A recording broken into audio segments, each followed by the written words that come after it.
무궁화 꽃이 피었습니다।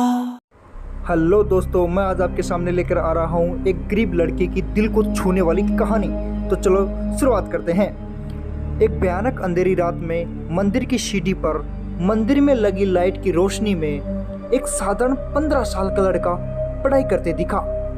ठंड के दिन थे, वो ठंड से कांप रहा था, लेकिन पढ़ाई में खोया हुआ था। हफ्ते में 2 में उस रात से होकर गुजर रहा था। दिन में कभी वो नजर नहीं आता। मुझे काफ़ी जिज्ञासा होती थी उसके बारे में जानने की। एक रात खाना खाकर मैं गाड़ी लेकर उसी रास्ते से गुजरने वाला था।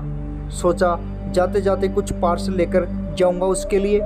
मैं पार्सल लेकर गाड़ी से उस मंदिर के पास पहुंचा। लड़का सीढ़ियों पर बैठकर हमेशा की तरह पढ़ाई कर रहा था। मैंने गाड़ी रोकी और उसके पास गया। मेरी तरफ जब उसने देखा तो वो मुस्कुरा दिया, जैसे वो मुझे पहले से जानता हो। मैंने उससे पूछा, बेटा तुम हमेशा यहीं पर क्यों पढ़ाई करते हो? उसने बोला, सर मेरे घर में बिजली नहीं आती, मेरी माँ बीमार रहती है और तेल डालकर दिया जलाने लायक मेरी परिस्थिति नहीं है, बस इसीलिए मैं यहाँ आकर पढ़ता हूँ। तुम मुझे देखकर मुस्कुराए क्यों? मैंने पूछा। क्योंकि आप भगवान हैं, वो बोला। ऐसा नहीं है, मैंने कहा।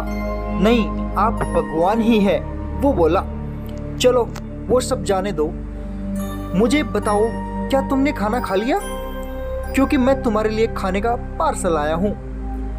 देखा, इसलिए मैं आपको भगवान कह रहा था। आज मुझे बहुत भूख लगी है। सुबह से मैंने कुछ भी नहीं खाया, लेकिन मुझे इस बात की जरा भी चिंता नहीं थी। मैं जानता था वो भगवान जिसने मुझे भूख दी है वह मुझे भूखा पेट नहीं सुलाएगा। किसी न किसी रूप में आकर मुझे खाना देगा, और आप खाना लेकर आ गए। आप भगवान ही हो। मेरे पास कोई शब्द नहीं थे।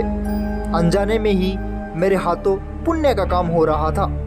हर दिन कर्जे में डूबे होने के कारण ऊपर वाले को, उस भगवान को कोसता था। आज उसने मुझे ही भगवान की उपाधि देकर शर्मसार कर दिया था।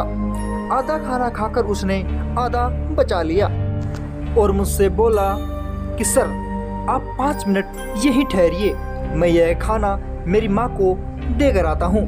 मंदिर से कुछ दूर एक पुराने घर की तरफ जाते हुए मैं उसे देखता रहा। कुछ ही मिनटों के बाद वह वापस लौटा।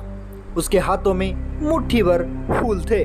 उसने वो मेरे पैरों पर रख दिए और बोला, माँ ने कहा है जिस भगवान ने हमारा पेट भरा है उसके चरणों में थोड़े फूल तो चढ़ने ही चाहिए। मेरी आंखें बंद हो गई और उसमें अपने आंसू निकल गए। आंखें खोल के मैंने उसके पुराने घर की तरफ देखा। उस घर के सामने पड़े पत्थर में भी मुझे प्यारी सी मुस्कान दिख रही थी। उस लड़के की आंखों में मुझे साक्षात भगवान दिखाई दे रहा था। दोस्तों कहते हैं कि भगवान सबकी मदद करते हैं, बस वह खुद सामने नहीं आते। किसी न किसी के जरिए हम तक वह मदद पहुंचा ही देते हैं। बस जरूरत तो है उन पर विश्वास करने की। कमेंट बॉक्स में जरूर कमेंट करिए और बताइएगा आज की आपको ये कहानी कैसी लगी। धन्यवाद।